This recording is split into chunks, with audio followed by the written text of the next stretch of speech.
после последней записи по поводу Абхазии, очень такие комментарии, конечно, ругают меня, называют стариком. Старость — это такая тема, мои дорогие, если вас так можно назвать. Это ко всем придет, к сожалению. На земле, пускай и я был бы последним стариком, ну, я себя, конечно, еще пока не считаю таким уж стариком, но все равно, как говорится, в комментариях там, обиженными лицами, комментариями, ну, могу сказать одно. Эта старость придет, к сожалению, ко всем. Хотите вы этого или нет. Но дело не в этом. Суть-то в чем? Вот знаете, я когда смотрю на этот комментарий, что самое интересное, вообще чужды для Абхазии фамилии. Это о чем говорит? Фамилии, которые в основном русские пишут. Просто ты понимаешь, что хочется сказать? Не обо всех, конечно, среди русских тоже есть хорошие люди, не вопрос. В большом меньшинстве, но есть. Русские в основном пишут комментарии, вот там, короче говоря, одним словом, что я этим хочу сказать.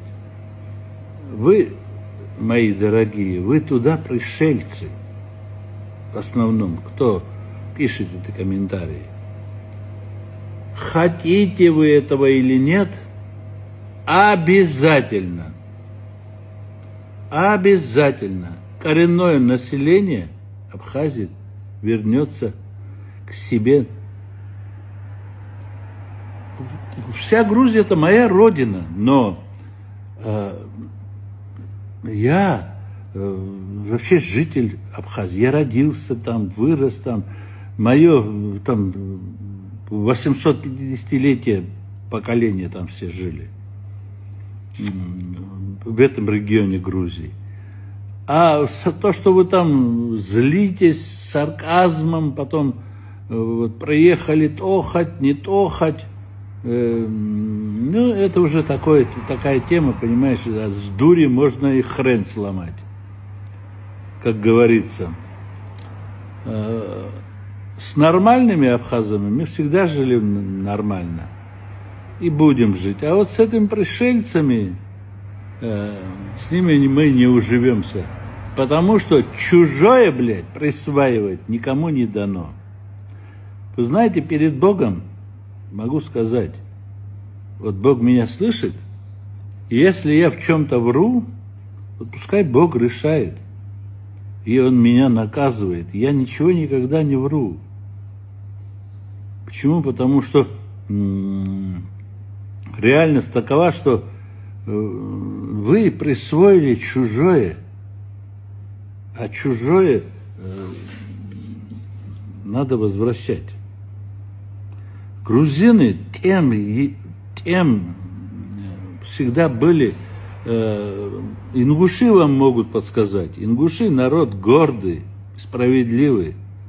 Они могут сказать, в свое время при сталинских репрессиях в ингушские дома вселяли грузин насильственно. Но когда ингуши вернулись, все грузины, абсолютно все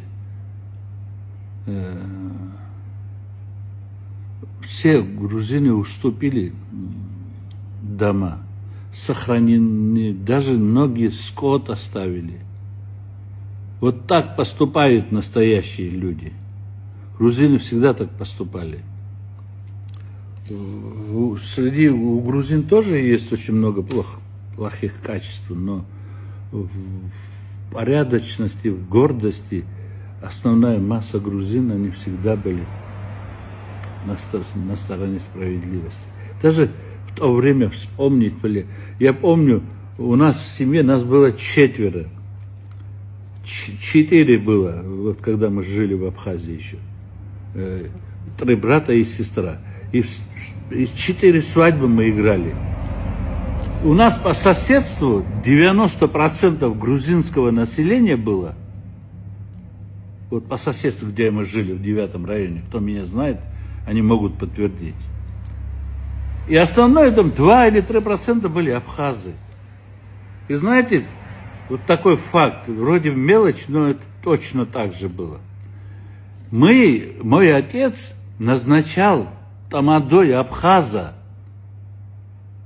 Могу сказать 100%, Бог слышит меня и врать не буду. Не во всех, конечно, но в основном назначали абхаза. Потому что, чтобы он себя не чувствовал каким-то там обделенным.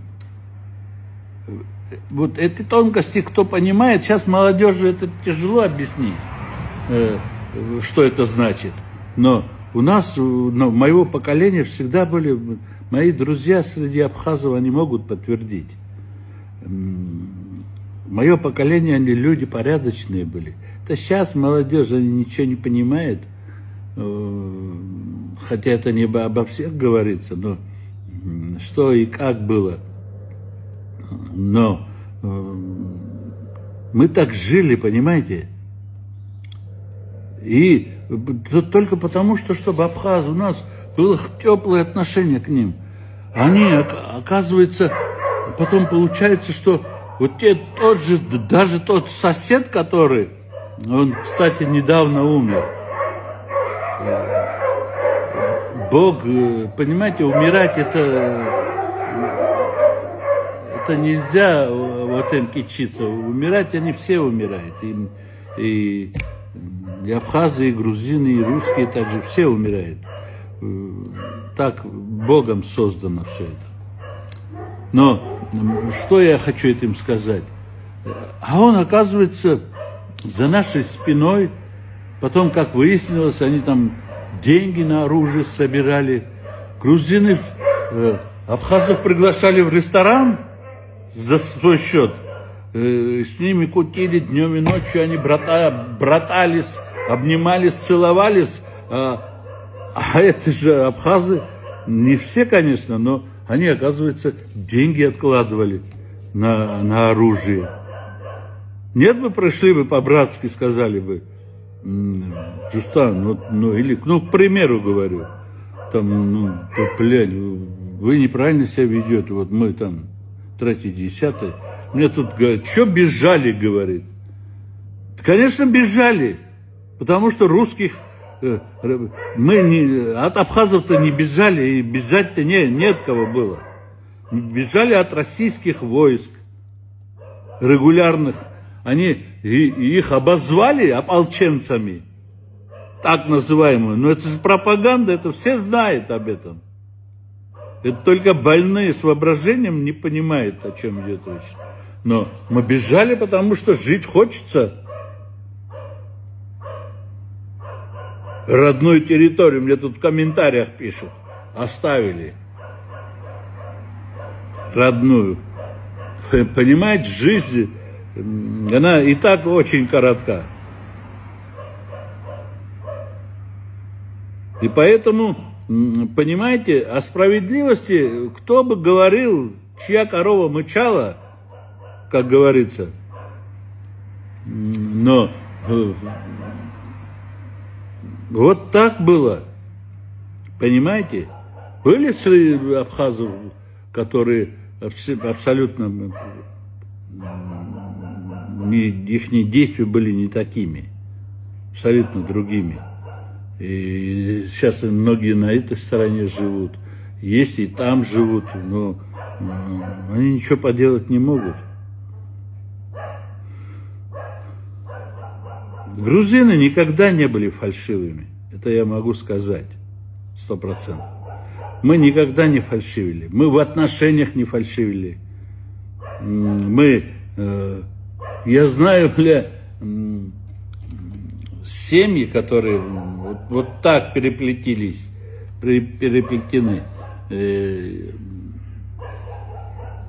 И у нас это теплое отношение есть и будет. В отличие от многих, которые... Вчера был так называемый Зугдид, это у нас был Сабантуй, вот, наш род по материнской линии, мы собирались, и из Абхазии тоже у нас там были гости. И там был такой разговор. Понимаешь, те, кто были с Абхазии, он говорит, вот странно говорит. Представляешь, я с Абхазии, говорит, живу, переехал, говорит, и здесь, говорит, так, совсем по-другому теплые отношения. Вот попробуй, говорит, обратно, вот просто туда переезжаешь, и там, говорит, так это все нагнетается, так это все вот так уверком, там, вот сразу становишься врагом. Так что примеров 1000. Лучше этих тугодумов, совет вам мой. Вы думаете, это меня оскорбляете? Я там старик, там 3-10, старость ко всем придет. Абсолютно точно. Но пора мозги включать. Грузины как-то все равно выживут однозначно. Но мне будет очень жаль, когда этнос абхазский потеряется с концами. А это недолго, к сожалению. Абсолютно недолго. С вашей глупостью, так называемой.